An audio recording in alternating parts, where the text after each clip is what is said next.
생활 속 법률 히어로 이승우 변호사의 사건 파일.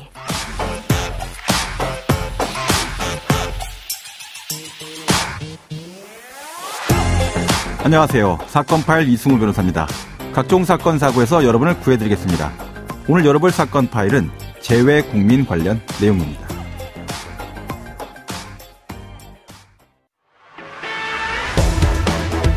중국 프로축구팀에서 뛰고 있는 우리나라 국가대표 손준호 선수가 중국 공안의 구금도에 조사받고 있는 것과 관련해 외교부는 현지 공관에서 필요한 영사 조력을 계속 제공하고 있다고 밝혔습니다. 이 대한민국의 국가적인 위상이 높아지는 것에 비례해서 해외에 체류하는 대한민국 국민에 대한 보호 노력도 매우 필요한 것으로 보입니다. 많은 재외 국민들이 여러 국가에서 생활하고 경제활동을 하고 있는데요. 대한민국의 국가 역량에 맞는 충분한 보호가 이루어지고 있는지, 또 그러한 보호가 충분히 이루어지지 못하고 있다면 그 이유는 무엇인지에 대해서 법무빈 법승의 박기태 변호사와 알아보도록 하겠습니다. 안녕하세요, 변호사님. 네, 안녕하세요. 자, 지난주에 우리가 이제 베트남 형사 절차들에 대해서 좀 알아봤습니다. 조금 답답한 부분도 있었고 했는데, 자, 오늘은 이제 재외 국민에 대한 법적 보호, 그 자체에 대해서 좀 이야기를 해보도록 하겠습니다. 좀 설명을 좀 해주시죠. 상황이 어떤지요? 예, 얼마 전에 중국에 진출해서 활동 중이던 손준호 축구 선수께서 뇌물수수 혐의로 출국 직전에 공항에서 공안에 체포됐습니다. 네네. 현재까지 4개월 넘게 구금 상태에 있는데요. 네. 혐의가 어떤 것인지, 제대로 된 수사가 이루어지는 것인지 이런 부분이 좀 불분명한 부분이 있고, 네네. 굉장히 지금 4개월 넘게 그리고 6개월 이상도 가능하다고 하는데요. 네네. 장기간 수사가 구속 상태로 이루어지다 보니까 뭐 인권이라든가 이런 것들이 제대로 지키겨지고 있는지에 대해서도 좀 많은 이제 우려를 받고 있는 상황입니다. 그렇죠. 또 뭐 이런 건뿐이 아니고요. BJ 아영이라는 인플루언서가 있는데 캄보디아에서 사망해서 발견됐습니다. 그렇죠. 이 사건도 되게 심각한 사건 아닙니까? 예, 맞습니다. 이 밝혀진 정황들에 따르면 구타 흔적이 좀 분명히 이제 확인이 됐다고 하고요. 뭐 폭행, 강간, 상해치사, 살인 등이 의심되는 상황입니다. 근데 이제 타양에서 이에 대해서 제대로 된 수사가 이루어지는지 좀 알기 힘든 부분들도 있습니다. 예. 이 점들이 지금 요 두 건이 사실 요즘에 영사 조력이 집중적으로 이루어지고 있는 건인데요. 그럼에도 불구하고 뭐 어떤 제대로 된 조력이 지금 이루어지고 있는지 좀 많은 우려를 받고 있는 상황입니다. 이 영사 조력이 집중적으로 이루어지는 사건들이다라고 하셨어요. 그럼 다른 사건에 비해서도 이 사건들은 굉장히 관심을 갖고 영사 조력이 이루어지고 있다. 이런 맞습니다. 말씀이신데. 일단 청취자분들께서는 영사 조력이 뭡니까? 라고 궁금해하실 것 같거든요. 이게 뭡니까? 일단 그 법의 용어를 그대로 말씀드리면 사건 사고로부터 재외 국민의 생명, 신체 및 재산을 보호하기 위해 국가가 제공하는 도움이라고 돼 있습니다. 그러니까 재외 국민을 영사가 도와서 생명이나 신체에 문제가 발생하지 않도록 또 재산상의 문제까지도 보호해주는 국가로서의 어떤 보호 의무를 다한다. 뭐 이런 의미인가요? 예, 맞습니다. 네네. 애초에 영사라는 사람이 자국의 통상에 도움이 되는 일을 하고 통상? 네. 그리고 자국민 보호를 임무로 하는 공무원을 이야기합니다. 자, 이렇게만 말씀을 좀 들으니까 뭐 금방 딱 와닿지는 않는데 뭐 참고할 만한 어떤 자료 같은 게 좀 있을까요? 그 드라마 카지노 보시면 거기 손석구라고 나오는데요. 안 보신 분들도 있겠지만 그러니까요. 보시면 큰 도움이 됩니다. 드라마 카지노를 보면은 손석구 씨가 영사 조력을 제공합니까? 예, 그러니까 경찰 영사로서 나가서요. 현직 경찰관인데 외교부에 파견돼서 외교관 신분으로 경찰 영사 신분으로 해외 공관에서 근무하면서 현지 경찰에게 조력을 하기도 하고 약간 드라마적 과정이 있긴 하지만 함께 수사를 하기도 하고 뭐 이런 일들이 이루어지고 있습니다. 그럼 법적 근거가 있겠죠? 예, 근데 이게 좀 놀라운 부분이 있습니다. 어떤 게 또 놀랍나요? 이 일을 뒷받침한 법이 재외국민 보호를 위한 영사조력법이라는 법인데요. 이 법이 2021년에 처음 시행됐습니다. 그 전까지는 법이 없었어요? 예, 맞습니다. 그렇군요. 해외에서 사건 사고를 겪은 재외국민이 많고 또 우리나라 같은 경우 해외여행 정말 많이 하잖아요. 근데 근거 법령이 없어서 이게 어떤 가이드라인도 없고 근거 법령도 없어서 사실 제대로 운영이 될 수가 없었던 그런 상황입니다. 그 법령 근거가 없으면 공무원이 어떻게 행동을 해요? 참고 재외국민 보호를 위한 영사 업무 지침이라는 지침이 있었습니다. 지침이 있었군요. 하지만 이 지침도 굉장히 추상적이고 구체적으로 어떤 예산을 어떻게 사용하고 어떤 조력을 해야 된다 이런 것들이 없는 상태였어요. 이거 법은 그럼 어쩌다가 제정을 또 우리가 할 수 있게끔 되는 건가요? 뭐 그런 사건이 있었습니까? 특별한 사건이 있다기보다는 2000년대 이후부터 이런 법을 만들어야 되겠다는 의견이 굉장히 많이 나오고 있었는데 뭐 여러 가지 이유로 이제 국회에서 이렇게 계속 떠돌다가 21년에야 시행을 할 수 있게 된 겁니다.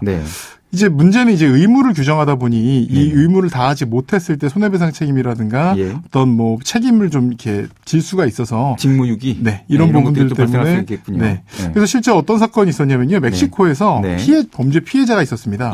이 부분 피해자 진술을 할 때 현지 검사가 영사에게 입회 요청을 했어요. 근데 영사가 거부를 한 겁니다. 난 싫다. 피해자니까 뭐 입회 필요 없다. 알아서 하라고 해라. 그 멕시코 검사가 여기 와서 피해자 좀 뭐 도와줘야 될 것 같다 했더니 직접 요청을 했는데 내가 거길 왜 가냐 이랬다는 얘기죠. 그래서 이제 제대로 된 대응이 되질 못해서 뭐 이렇게 굉장히 어떤 외교적인 문제로까지 조금 문제가 됐던 그런 건이 있었습니다. 네네. 그 관련돼 갖고서는 사실 좀 찾아보시면 여러 가지 기사들도 있죠. 예, 많이 있습니다. 네.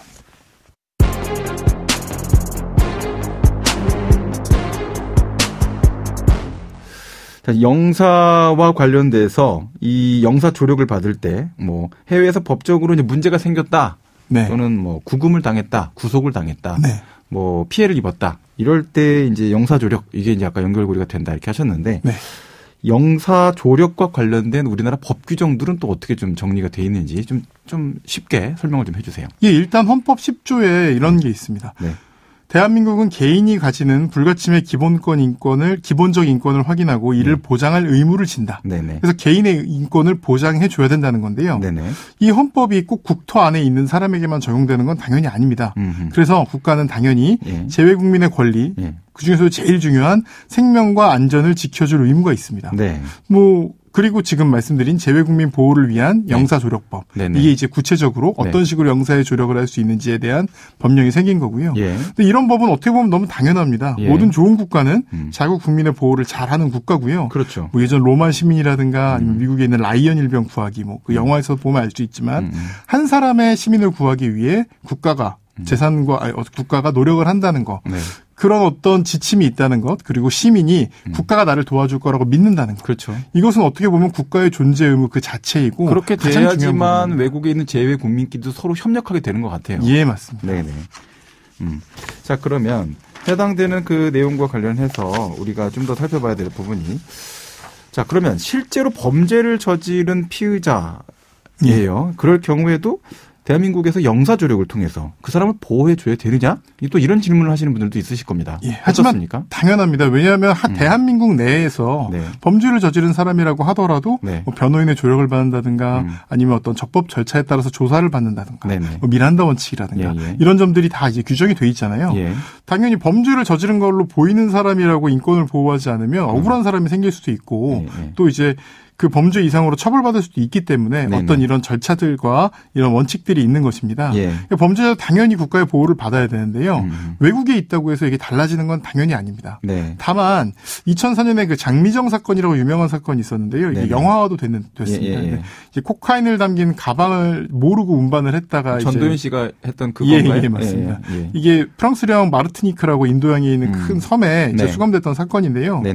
분명히 잘못은 했지만 뭐 통역 제공, 서류 전달 이런 기본적인 법률 조력이 안 돼서 사실 방어권 행사를 제대로 못했고 이 점 때문에 굉장히 많은 비판이 됐던 건입니다. 그 국가의 밖에 있는 재외 국민이라고 해서 이런 어떤 적법 절차에 따른 이 보호를 받지 못한다면 굉장히 큰 문제가 됩니다. 자, 그러면 지금 말씀하신 걸 내용을 이제 들어보면은 영사와 관련돼서 이제 경찰관들이 파견되기도 하고 형사적으로 이제 경찰관들은 어느 정도 이제 내용들을 파악하고 있겠지만. 영사로서 조력을 하고 있는 그 영사 본인도 형사법에 대한 이해가 상당히 있어야 되는 것이 아닌가 이런 생각이 좀 들긴 하거든요. 이해 당연합니다. 이 현지에서 어떤 일들이 벌어지냐면 아무리 외교관이라고 해도 현지의 형사 절차를 잘 알지 못하잖아요. 그러다 보니까 경찰관이 얘기를 하면 이거에 대해서 반박을 못합니다. 그러니까 경찰관이 이거다가 이렇게 일을 하면 우리 국민의 보호를 해야 된다 이런 식으로 얘기를 할 수 있어야 되는데 지식이 부족하다 보니까 그렇게 어렵습니다. 그래서 형사 변호사 출신들이 어떤 이게 좀 파견이 된다거나 영사로서 그걸 넘어서 이제 현지 법무법인을 고용해서 일반적인 조력을 상시적으로 받을 수 있는 이런 시스템이 좀 구축될 필요가 있습니다. 프로세스나 프로토콜이 좀 안정이 돼야 된다 이런 얘기를 들리는데 현재는 저희 법승을 비롯해서 많은 법무법인에서 이런 변호사들과 MOU를 체결하고 있는 경우들이 있으니까요. 이런 것들을 선택하시는 걸 추천드립니다. 네, 지금까지 박기태 변호사와 함께했습니다. 오늘 말씀 고맙습니다. 예, 감사합니다. 생활 속 법률 히어로 이승우 변호사였습니다. 내일도 사건에서 여러분들을 구해드릴 사건 파일 함께 열겠습니다.